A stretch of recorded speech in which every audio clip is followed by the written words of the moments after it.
బదిలీపై వెళ్తున్న ఎస్ఐ ఏఎస్ఐలకు ఘనంగా వీడ్కోలు. రాయదుర్గం స్థానిక అర్బన్ పోలీస్ స్టేషన్లో విధులు నిర్వహించి బదిలీపై వెళ్తున్న ఎస్ఐ బాలరాజు, ఏఎస్ఐ వెంకటేశ్వర్లను అర్బన్ సిఐ జయనాయక్ శాల్వా కప్పి పూలమాలతో ఘనంగా సన్మానించి వీడ్కోలు పలికారు. ఈ సందర్భంగా సిఐ మాట్లాడుతూ ఉద్యోగులకు బదిలీ సర్వసాధారణమే అన్నారు.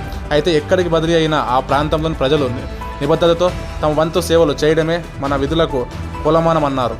కావున ఏఎస్ఐ ఎస్ఐలు రాయదుర్గంలో నిర్వర్తించిన విధంగా ఎక్కడికి వెళ్ళినా విధులను బాధ్యతాయుతంగా నిర్వర్తించి పేరు ప్రతిష్టలు పొందాలని, భవిష్యత్తులో మరెన్నో ఉన్నత పదవులు పొందాలని ఆయన ఆకాంక్షించారు.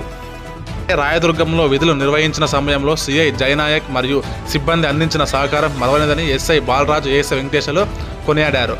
విధుల్లో భాగంగా కోపతాపాలు జరిగిన విధుల్లో భాగమే అని, వ్యక్తిగతం కాదని, అలా ఎవరైనా బాధపడి ఉంటే మనసులో ఉంచుకోవద్దని వారు కోరారు. అలాగే అర్బన్ పోలీస్ స్టేషన్లో సిబ్బంది, పాత్రికేయులు బదులైన వారి సేవలను కొనియాడారు.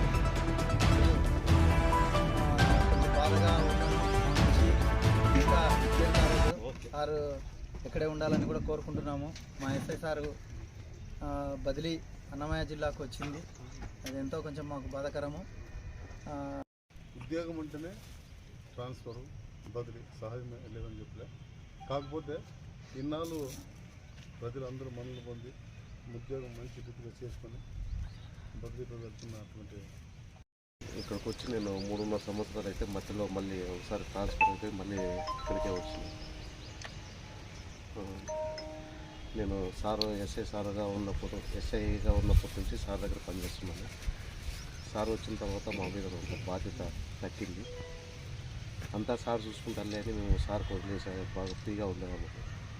ఇప్పుడు మళ్ళీ ప్రస్తుతానికి ఇప్పుడు Anantapuram 3 town police station transfer వచ్చింది. ఫ్యామిలీ అక్కడే ఉంది కాబట్టి ఏదో ఫ్యామిలీ దగ్గరలో ఉండాలని చెప్పి అక్కడ పోయినాము. అక్కడ మనము ప్రతి ఒక్కరికి పోలీస్ స్టేషన్కి వచ్చిన ప్రతి ఒక్కరికి న్యాయం చేయాలంటే ఎవరు కుదరదు. ఎవరికొకరికి చిన్నపాటి అన్యాయం చేసి ఉండొచ్చు. మా పోలీసులతో కూడా అందరితో కలిసి ఉండాలని ప్రయత్నించినాము. అన్నమయ్య జిల్లాకి నేను ట్రాన్స్ఫర్ మీద వెళ్తున్నాను కాబట్టి ఈ అన్నమయ్య జిల్లాకి వెళ్తున్న తర్వాత కూడా నేను ఇంతకుముందు కూడా మన రాజకీయ సిఐ గారి దగ్గర నేను వెస్ట్ పోలీస్ స్టేషన్లో ఎలక్షన్ పర్పస్ మీద నేను వెళ్ళాను అక్కడ. కానీ సార్ అక్కడ కూడా ఉన్నాడు కాబట్టి సార్ అప్పుడు నాకు అంతగా పరిచయం లేదన్నమాట. సార్ అంటే మన జిల్లా సారే అని చెప్పి తెలుసు, కానీ సార్ అక్కడ మాకు ఏవి ఒక 6 నెలలు కానీ 7 నెలలు కానీ సార్ దగ్గర మేము డ్యూటీ చేసాము. కానీ అక్కడ కానీ మాకు ఎలక్షన్లో పర్పస్గా ఏ విధంగా కానీ అక్కడ మాకు సార్ ఎటువంటి ఇబ్బంది పెట్టడం కానీ ఏదే కానీ మాకు లీవ్ కావాలన్నా కూడా ఎన్ని రోజులు పోయినా లేట్గా వచ్చినా కూడా మాకు సారు అంటే ఫ్యామిలీ పరంగా కానీ హెల్త్ పరంగా కానీ అడిగినా కూడా పాపము ఒక రోజు ముందుగా పంపించడం జరుగుతున్నది. మరి వచ్చినా కూడా ఏం పట్టించుకునేవాడు కాదు. డ్యూటీ విషయంలో కూడా మాకు సార్ ఎటువంటి డ్యూటీలు కూడా ఎక్కడ ఎక్కువ చెప్పడం లేదు. మాకు చాలా అనుకూలంగా మాకు చేసినారు. కానీ అక్కడ నుంచి బదిలీపై నేను ఇక్కడికి వచ్చిన తర్వాత కూడా మరి సార్ దగ్గర కూడా ఈ రాయదుర్గం పోలీస్ స్టేషన్ నందు ఈ 6 నెలల కాలంలో కూడా సార్ దగ్గర కూడా చేసినాను. కానీ సార్ కూడా మాకు ఏది చెప్పినా కూడా సార్ చెప్పిన విధంగా నేను ముందు పోయినా ఎటువంటి ఏది చేయలేదు. కానీ సార్ ఇక్కడ కూడా నాకు అన్ని విధాలా సహకరించి ముందుకు నడిపించి ఏదైనా నేను ఉంటాను చూసుకో అని చెప్పేసి దాని ప్రకారం కేసు పరంగా కావచ్చు, వ్యక్తిగతంగా కావచ్చు, ప్రజల పరంగా చేయడమే పోలీస్ ఉద్యోగం. ఎక్కడ పోయినా బాగా అవకాశం. గతంలో పనిచేశాడు ఇక్కడ ఏఎస్ఐగా. మనకు రాయదుర్గం పరిస్థితులు, వాతావరణం అన్నీ తెలుసుకొని ఇక్కడికి వచ్చాడు. సరే ఇక్కడ వచ్చినాక మరీ ఇక్కడికే రిటైర్డ్ అవుతాడు అనుకున్నాము. పరిస్థితులు తర్వాత ఉన్నతాధికారుల ఆదేశాలతో బదిలీపై వెళ్తున్నాడు. దానికి ఈరోజు అంటే సారు ఇక్కడ నుంచి బాలరాజు సారు రాయచోటికి చాలా సుదూర ప్రాంతమే అది, అక్కడికి బదిలీపై వెళ్తుండడం అనేటువంటిది ఒక రకంగా బాధాకరమే. సార్ ఈ ఊరు అల్లుడు, యాక్చువల్గా అల్లుడే సార్, అల్లుడు. రిటైర్మెంట్ కూడా ఇక్కడే కావాలని ఆశ ఉండింది సార్కి. కాకపోతే తప్పదు, ప్రభుత్వ నిర్ణయాలు, ఉన్నతాధికారుల ఆదేశాలు ఇవన్నిటిని కూడా పాటించాల్సిందే, తప్పదు. మన రాయదుర్గం నియోజకవర్గంలో పోలీస్ స్టేషన్ అంటేనే ఇప్పుడు రుద్రమునిన్న చెప్పినట్లు చాలా అపరిశుభ్రంగా ఉండేది.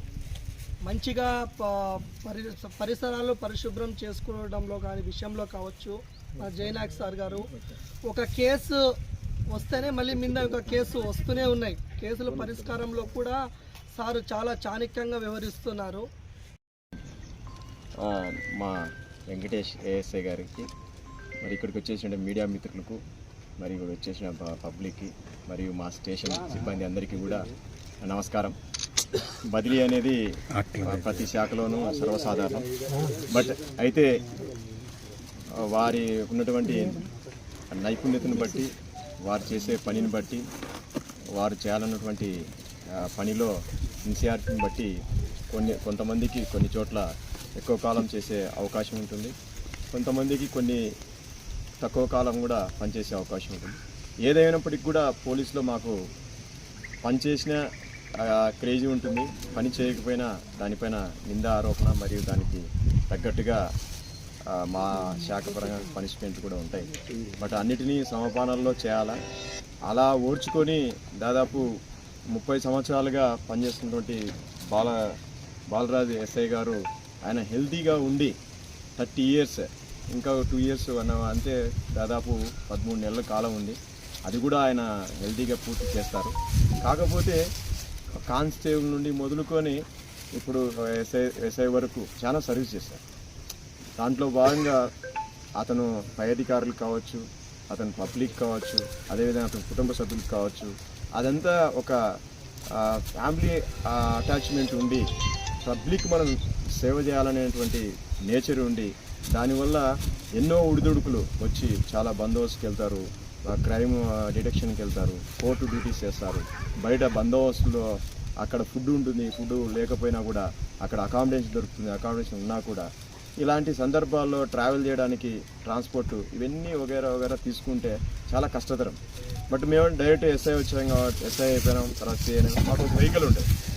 బట్ కానిస్టేబుల్గా అపాయింట్ అయ్యి ఆయన దాదాపు 30-31 ఇయర్స్ సర్వీస్ చేశారంటే ఎలాంటి ట్రాన్స్పోర్ట్ కూడా ఉండదు. అక్కడికి వెళ్తే మళ్ళీ ఆ ర్యాంకులో ఉన్న వాళ్ళకి అకామిడేషన్ కూడా తక్కువ. మా నుండి కొద్దిపాటి బెడ్ ఏదైనా లాడ్జెస్ అవన్నీ ఇస్తారు, కానీ మన కానిస్టేబుల్ నుండి ఏదో జనరల్గా అందరికీ అకామిడేషన్ అక్కడ ఇస్తారు.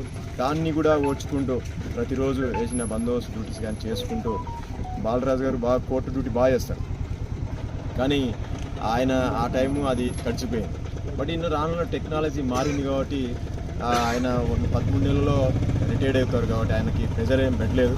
బట్ ఉన్న వరకు మా దగ్గర గతంలో అక్కడ ఒక 6 నెలలు పనిచేశారు తిరుపతిలో. ఇక్కడ కూడా ఈ 6 నెలల వ్యవధిలో మంచిగా డ్యూటీ నిర్వర్తించడం జరిగింది. కేసులో డిటెక్షన్ అయితేనేమి, పబ్లిక్ అటాచ్మెంట్ అయితేనేమి, మరి అతను చేసే బందోబస్తు డ్యూటీ అయితే కానీ బాగా చేయడం జరిగింది. ఇదే